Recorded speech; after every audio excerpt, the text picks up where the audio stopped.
అదరగొట్టే కారం రంగు రుచి ఆచి కారం పొడి. మావోయిస్టు పార్టీకి మరో భారీ దెబ్బ తగిలినట్లు తెలుస్తోంది. ఆ పార్టీ అగ్రనేత PLGA number 1 commander Barse Deva alias Devanna తన దళంతో పాటు లొంగిపోబోతున్నట్లు ప్రచారం నడుస్తోంది.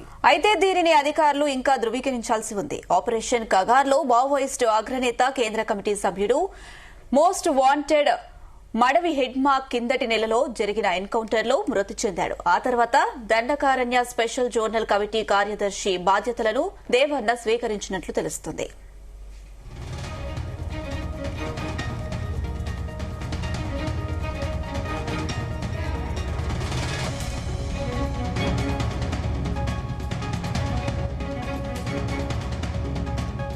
బార్సేదేవా స్వస్థలం సుక్మా జిల్లా ఊవర్తి గ్రామం. హిడ్మా దేవన్నలది ఒకే ఊరు, పక్కపక్కనే నివాసాలు కూడా.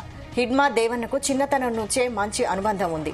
హిడ్మా వెంటే పోరాట బాటలో నడిచాడు దేవన్న. 2017లో హిడ్మాకు పార్టీలో కీలక పదవి దక్కడంతో PLGA నెంబర్ 1 కమాండర్ బాధ్యతలను దేవన్న స్వీకరించాడు.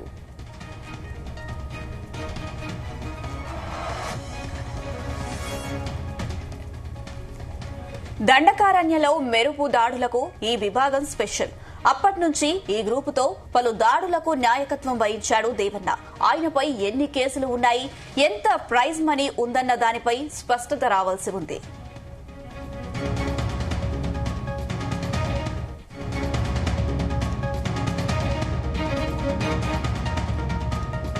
నేటికి ఇదే అంశానికి సంబంధించి మరిన్ని అప్డేట్స్ మా chief news coordinator Radhakrishna live ద్వారా అందిస్తారు. రాధాకృష్ణ. Good afternoon Anusha. మావోయిస్టులకు మరొకసారి భారీ ఎదురుదెబ్బ తగిలే అవకాశం కనబడతా ఉంది. సో ఒక్కొక్కరుగా వరుసపెట్టి ఎన్కౌంటర్లు మరణించడం తర్వాత పెద్ద ఎత్తున కేంద్ర కమిటీ సభ్యులు కావచ్చు, రాష్ట్రకు సంబంధించి తెలంగాణ అదే ఆంధ్రప్రదేశ్ సంబంధించిన రాష్ట్ర కమిటీలో కీలకంగా ఉన్న వ్యక్తులందరూ కూడా ఒక్కొక్కరుగా లొంగిపోతున్నారు. సో ఈ నేపథ్యంలో ఇప్పుడు ప్రస్తుతానికి మావోయిస్టుకు సంబంధించి ఏదైతే జోనల్ కార్యదర్శి తర్వాత స్పెషల్ జోనల్ కమిటీ కార్యదర్శిగా ఉన్నటువంటి హిడ్మా అనుచరుడు కావచ్చు, హిడ్మాక్ సన్నిహితుడు అనుకోవచ్చు, బార్సేదేవా అలియాస్ దేవన్న లొంగిపోవడానికి సిద్ధంగా ఉన్నట్టుగా తెలుస్తోంది. సో ఛత్తీస్గఢ్ లో ఇటీవల కాలంలో పెద్ద ఎత్తున పోలీస్ బలగాలు ఇంకా కూంబింగ్ నిర్వహిస్తున్నాయి. సో అంత కొంత మిగిలి ఉన్నటువంటి మావోయిస్టు సంబంధించిన కీలక కమిటీ కేంద్ర కమిటీ సభ్యులు కావచ్చు, ఇతరత్ర కీలక నాయకులను ఏరివేయడమే లక్ష్యంగా కూడా ఆపరేషన్ కగార్ కొనసాగుతోంది. ఈ నేపథ్యంలో మావోయిస్టుకు సంబంధించి ఇటు తెలుగు రాష్ట్రాలకు సంబంధించిన ప్రముఖులు కావచ్చు, అదేవిధంగా ఇటు ఛత్తీస్గఢ్ సంబంధించినటువంటి కీలక మావోయిస్టు నేతలంతా కూడా లొంగిపోవడానికి సిద్ధపడుతున్నారు. అయితే ఆంధ్రప్రదేశ్ లేకుంటే తెలంగాణ, ఈ తెలంగాణ రాష్ట్రాల్లో లొంగిపోవడానికి చూస్తున్నట్టుగా తెలుస్తోంది. సో ఈ నేపథ్యంలో ఇటీవల వరుస పెట్టి కేంద్ర కమిటీ సభ్యులుగా ఉన్నటువంటి తక్కలపల్లి వాసుదేవరావు కావచ్చు, అదేవిధంగా మల్లోజుల వేణుగోపాలరావు వీళ్ళిద్దరు కూడా లొంగిపోయిన సంగతి తెలిసిందే. ఆ తర్వాత వరుస పెట్టి కీలక నేతలు రాష్ట్ర కమిటీ కావచ్చు, కేంద్ర కమిటీ సభ్యులు పదుల సంఖ్యలో కొన్ని చోట్లయితే 50 మించి మావోయిస్టులు తమ దళంతో పూర్తి స్థాయిలో లొంగిపోయిన పరిస్థితి కనబడతా ఉంది.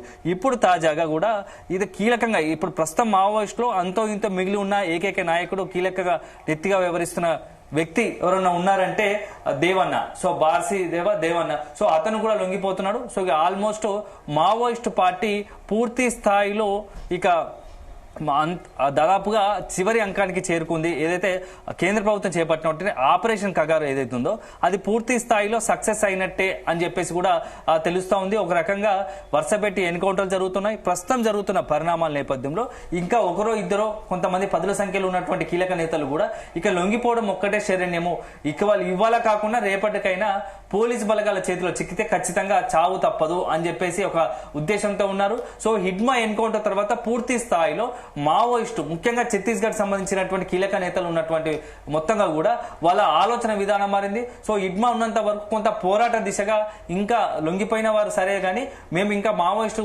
ఉద్యమాన్ని మరింత బలోపేతం చేయడానికి కష్టపడతాము అని చెప్పేసి హిడ్మా కీలక బాధ్యత చేపట్టిన తరుణంలో అనుకున్నారు. కానీ హిడ్మా ఎన్కౌంటర్ తర్వాత పరిస్థితులు మారిపోయాయి. సో ఒకవైపు కొంతమంది కీలకంగా ఉన్నటువంటి నేతలు మాత్రం ఇప్పటికే మావోయిస్టు పేరుతో లేఖ విడుదల చేసి మేము లొంగిపోవడానికి సిద్ధంగా ఉన్నామని చెప్పేసి అభయ పేరుతో కొద్ది రోజుల క్రితం లేఖ విడుదలైంది. ఆ లేఖ విడుదల చేసిన మర్నాడే అభయ్ లొంగిపోవడం కూడా సంచలనంగా మారింది. సో ఇప్పుడు ఏకైక అస్త్రం మావోయిస్టులకు సంబంధించి ఉన్న ఏకైక ఏదైనా అవకాశం ఏంటంటే పూర్తి స్థాయిలో ఆయుధాలతో సరెండర్ కావడము, లేదంటే ఇక వాళ్ళ చేతిలో పోలీసు బలగాల చేతిలో తూటాలతో బలి కావడమే. ఈ రెండే ఉన్నాయి కాబట్టి ఏదో ఒక డిసైడ్ కావాలని చెప్పేసి నిర్ణయించుకున్నట్టుగా తెలుస్తోంది. సుమారుగా ఇప్పుడు ఉన్నటువంటి మొత్తం మావోయిస్టు పార్టీలో 90% కి సంబంధించి కీలక నేతలు లొంగిపోయారు. ఇంకా 10% మాత్రమే ఉన్నారు. అందులో ఒకరు ఇద్దరు కేంద్ర కమిటీలో కీలకంగా ఉన్న ఇద్దరు నేతలు ఉన్నారు.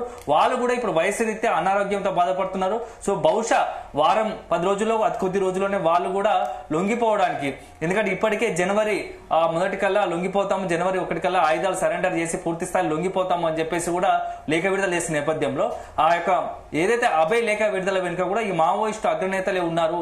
సో ఇప్పుడున్న పరిస్థితుల్లో ఇక ఆపరేషన్ కగారు ఆపేయండి, మా కోసం ఏదైతే పోలీసుల వేట, భద్రతా బలగాల వేట కొనసాగుతుందో దాన్ని నిలిపివేయండి అని చెప్పేసి కూడా రిక్వెస్ట్ తో ఒక లేఖ విడుదల చేశారు. సో ఆ తర్వాత కూడా ఇటు ఆంధ్ర అదేవిధంగా ఛత్తీస్గఢ్ బార్డర్ కావచ్చు, ఆంధ్ర మొత్తంగా కూడా ఈ తెలంగాణ ఆంధ్ర మొత్తం సరిహద్దు ప్రాంతాల్లో, ఇటు ఛత్తీస్గఢ్ సరిహద్దు ప్రాంతాల్లో పెద్ద ఎత్తున ఇప్పటికీ కూడా పోలీస్ బలగాలు నిరంతరం కూడా కుమ్మి నిర్వహిస్తున్నాయి. ఎందుకంటే ఏ క్షణమైనా, ఎందుకంటే ఇటీవల కాలంలో వరుస బట్టి ఎన్కౌంటర్ జరిగాయి. హిడ్మాకి సంబంధించి ఎన్కౌంటర్ జరిగింది, కీలకంగా నేతలు ఉన్నట్టు ఎన్కౌంటర్ జరిగిన నేపథ్యంలో ఇంకా ఎవరైనా ఒకటో కొద్ది గొప్ప ఉన్న నేతలు ఎవరైనా ఈ ప్రతీకార దాడులకు కూడా పాల్పడే అవకాశం ఉంటుంది. కాబట్టి అక్కడ ఉన్నటువంటి ఏదైతే గిరిజన ఏజెన్సీ సరిహద్దు ప్రాంతాల్లో ఉన్నటువంటి రాజకీయ నాయకులు కావచ్చు, పోలీసు అధికారులకు కావచ్చు, ఇతరత కొంత కీలక వ్యక్తులకు కొంత భద్రతను కట్టుదిట్టం చేయడంతో పాటు అక్కడ ఉన్నటువంటి పోలీసులను కూడా కొంత అలర్ట్ చేశారు ఏ క్షణమైనా. ఎందుకంటే ఒకవేళ ప్రతీకార దాడులకు పాల్పడే అవకాశం ఉంటుంది. ముందస్తు జాగ్రత్తగా కొంత సమయం ఏదైతే సాయంత్రం 6 దాటి చీకటి పడ్డాక మాత్రం ఎక్కడ పర్యటనలు పెట్టుకోవద్దని చెప్పేసి కూడా సమాచారం అందింది. సో ఈ నెల రోజుల్లో పూర్తి స్థాయిలో కేంద్రం ఒకటే మాట చెప్తా ఉంది, ఈ నెల రోజుల్లో మావోయిస్టు అనే సంబంధం లేకుండా, మావోయిస్టుల ఉనికి లేకుండా చేస్తాం. ఇప్పటికే తెలంగాణ అదేవిధంగా ఆంధ్రప్రదేశ్ లో మావోయిస్టు రహిత రాష్ట్రాలుగా మార్చేశామని చెప్పేసి కొద్ది రోజుల క్రితమే కేంద్రం ప్రకటించిన పరిస్థితి కనబడుతూ ఉంది. ఎందుకంటే అంటే దశాబ్దాల క్రితము ఆంధ్ర అదేవిధంగా తెలంగాణ, ముఖ్యంగా తెలంగాణ మొత్తంగా కూడా ఉత్తర తెలంగాణలో మావోయిస్టు ప్రభావిత ప్రాంతంగా ఉండేది. నిత్యం కూడా పదుల సంఖ్యలో ఒక అలజడి పోలీసులు, ఇటు మావోయిస్టు అలజడితో పల్లెల్లో కూడా కొంత ఆందోళన కలిగిన అంశం ఉండేది. కానీ పరిస్థితులు మారాయి, టెక్నాలజీ పెరిగింది. సో ఒకప్పుడు ఏంటంటే బడుగు బలహీన వర్గాలు ఎవరైతే జమీందార్ వ్యవస్థ కావచ్చు, లేకుంటే ఆ దురపెత్తనం కావచ్చు, అట్లాంటి పోకడలను అడ్డుకోవడానికి ఈ యొక్క మావోయిస్టు ఏర్పడింది. మావోయిస్టు పార్టీ ఆ దశాబ్దాల క్రితం ఈ యొక్క పెత్తందారుల వ్యవస్థను రూపుమాపేందుకు ఆయుధాలు చేతబట్టి మావోయిస్టు పార్టీ నక్సల్స్ గా ఉండి మావోయిస్టు పార్టీ కొంత ఆ గ్రామంలో ఉన్నటువంటి బడుగు బలహీన వర్గాలకు అండగా నిలిచేవారు. కానీ పరిస్థితులు మారిపోయాయి. ఇప్పుడు మొత్తం కూడా టెక్నాలజీ మారింది. సో అక్కడ ఉన్నటువంటి జనాల కూడా ఆలోచన మార్పు మారింది. సో జనాల ఆలోచించే విధానం కూడా మారింది. ఎందుకంటే ప్రస్తుతం ఎవరికైనా సమస్య ఉంటే వాళ్ళే స్వయాన నేరుగా చెప్పుకునే పరిస్థితి ఏర్పడింది. ఒక ప్లాట్ఫామ్ ఉంది, సోషల్ మీడియా కావచ్చు, ఇతరత్ర వ్యవస్థల ద్వారా తమ సమస్యను, తమ గ్రామ సమస్యను కావచ్చు, తమకున్న వ్యక్తిగత సమస్యలు కావచ్చు, తమ ఉన్న సామాజిక వర్గ సమస్యలను కూడా ఆ లోకానికి చాటెత్తే ఒక అవకాశం ఉంది. కాబట్టి ఇప్పుడు ఉన్న పరిస్థితుల్లో ఇక మావోయిస్టు ఇంకా పార్టీకి సంబంధించి వాళ్ళ అవసరం సామాన్య ప్రజలకు లేదు అనే ఒక చర్చ జరుగుతోంది. ఈ క్రమంలోనే ఇటు పెద్ద ఎత్తున మావోయిస్ట్ పార్టీ కూడా కొంత నీరసపడిపోయిందని చెప్పవచ్చు. ఎందుకంటే పోలీసుల దగ్గర అత్యధిక ఆయుధాలతో పాటు డ్రోన్ వ్యవస్థ కూడా వచ్చేసింది. సో ఏ మూలన ఎక్కడ నక్కి ఉన్నా కొంత జీపీఆర్ఎస్ వ్యవస్థ ద్వారా అక్కడ మావోయిస్టు నక్కున్నారంటే వాళ్ళను మరీ టార్గెట్ చేస్తే అక్కడ ఎన్కౌంటర్లు కాల్పులు జరిపిన పరిస్థితి ఉంది. కాబట్టి ఇప్పుడు ఉన్న పరిస్థితుల్లో ఆయుధాలు చేతబట్టి అడుగులో ఉండడం ఇంకా సహేతుకం కాదు, ఇది సరైనది కాదు. ఎందుకంటే అనవసరంగా ఇప్పటికే వందల సంఖ్యలో సహచరులు మావోయిస్టులను కోల్పోయాము. మరికొంతమంది ఇట్లా పోలీసు తూటాలకు బలి వద్దు అని చెప్పేసి కూడా ఆ మావోయిస్టు కేంద్ర అగ్రనాయకత్వం భావిస్తున్నట్టుగా తెలుస్తోంది. సో మొత్తం ఈ వ్యవహారానికి త్వరలోనే పులి స్టాప్ పెట్టాలనుకుంటుంది. సో కేంద్రం నుంచి మాత్రం ఎక్కడ కూడా మేము ఆపరేషన్ కంగారు ఆపుతామని చెప్పట్లేదు. సో ఎట్లాగో కేంద్రం తన వైఖరి తనకు స్పష్టంగా ఉంది కాబట్టి ఇక దిగి రావాల్సింది మనమే. సో మనమే లొంగిపోవాల్సింది, స్వతహాగా అందరం కలిసి లొంగిపోతేనే మరికొంతమంది ప్రాణాలను కాపాడిన వాళ్ళం అవుతాము అని చెప్పేసి కూడా వాళ్ళు మావోయిస్టు అగ్రనాయకత్వం చర్చ జరుగుతున్నట్టు తెలుస్తుంది. ఇదే సందర్భంలో ఈ యొక్క మావోయిస్టు పార్టీ వల్ల ఏజెన్సీ ప్రాంతాల్లో ఉన్నటువంటి ఎవరైతే ఉన్నారో వాళ్ళకు కూడా ఇటీవల కాలంలో పెద్ద ఎత్తున ఇబ్బందులు అంటే పోలీసులకు సంబంధించి వాళ్ళ మావోయిస్టుల ఆజుకి చెప్పాలని చెప్పేసి కూడా కొంత పోలీసుల నుంచి కూడా ఒత్తిడి ఉన్న నేపథ్యంలో ఇక ఇది సరైనది కాదు, అనవసరంగా అమాయకులకు కూడా ఇబ్బంది కలిగే పరిస్థితి రావద్దు కాబట్టి వెంటనే లొంగిపోవాలనుకుంటున్నారు. సో ఇప్పుడు దాదాపుగా మేజర్ గా ఉన్నటువంటి కీలక నేతలంతా లొంగిపోయారు. సో ఇప్పుడు ఉండి కూడా సాధించడం లేదు. సో అది కూడా జనజీవన సమితిలో కలిసి మన ఐడియాలజీ ప్రకారం అక్కడ ఉన్నటువంటి ప్రజాస్వామ్యయుతంగా ఆయుధాలు లేకుండా కొట్లాడితే అయితే జనజీవనంలో కొట్లాడితే బాగుంటుంది, ప్రజల కోసం కొట్లాడితే బాగుంటుంది అని చెప్పేసి కూడా ఒక చర్చ జరుగుతుంది. సో ఫైనల్ గా December 31 లోపు ఈ యొక్క మావోయిస్టులకు సంబంధించి మొత్తంగా దేశవ్యాప్తంగా ఏదైతే కేంద్రం భావిస్తుందో దేశ అంతర్గత తీవ్రవాదంగా భావిస్తుందో ఆ మావోయిస్టు అనే పార్టీని మొత్తం కూడా ఏదైతే మావోయిస్ట్ పార్టీని మొత్తం కూడా అంతమొందించాలని నిర్ణయించింది ఇప్పటికే ఆపరేషన్ కగార్తో. సో దాదాపుగా తుది దశకు చేరిందని చెప్పవచ్చు సక్సెస్ఫుల్ గా.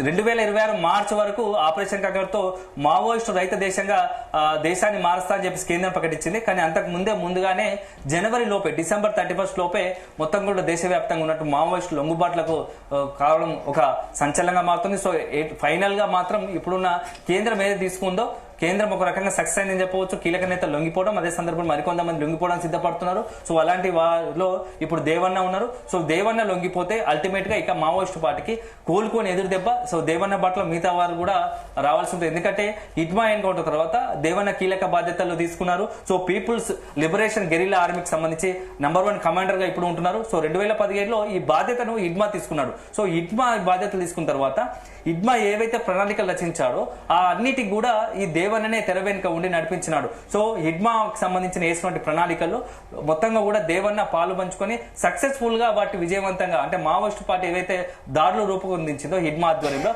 వాటి సక్సెస్ఫుల్ గా విజయవంతం చేయడంలో ఇప్పుడు దేవన్న సక్సెస్ అయ్యాడు. అలాంటి దేవన్న ఇప్పుడు పీపుల్స్ సంబంధించి లిబరేషన్ గెరిల్లా ఆర్మీ కమాండర్ గా ఉంటూ వస్తున్నాడు. సో అతను కూడా లొంగిపోవడానికి సిద్ధపడుతున్న క్రమంలో ఇక ఫైనల్ గా అల్టిమేట్ గా మావోయిస్టు పార్టీకి దాదాపుగా పూర్తి స్థాయిలో ఇక కోలుకోలేని ఎదుదెబ్బ. ఇక ఉన్న ఏకైక అవకాశము ఆ మావోయిస్టు పార్టీ మిగతా నేతలు లొంగిపోవడమే అని తెలుస్తోంది. సో అల్టిమేట్ గా మనకు అందుతున్న సమాచారం ప్రకారం వారం 10 రోజుల్లో కూడా మరికొంతమంది కీలక నేతలు కూడా తెలంగాణ డీజీపీ ముందు లొంగిపోవడానికి సిద్ధపడుతున్నట్టు తెలుస్తుంది. ఆ వైపుగా కూడా ఇక్కడ ఉన్నటువంటి కొంతమంది పోలీసు ఉన్నతాధికారులతో చర్చలు జరుపుతున్నట్టుగా తెలుస్తోంది.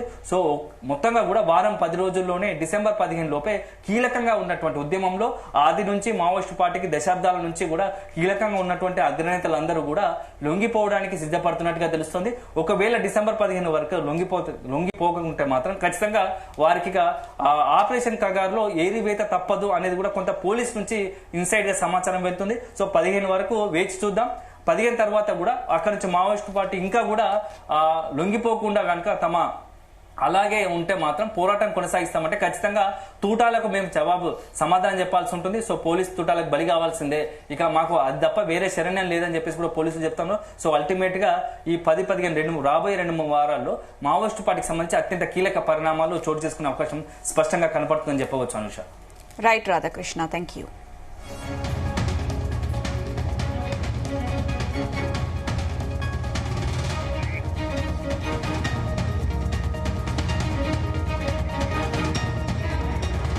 గుమగుమల వంటలే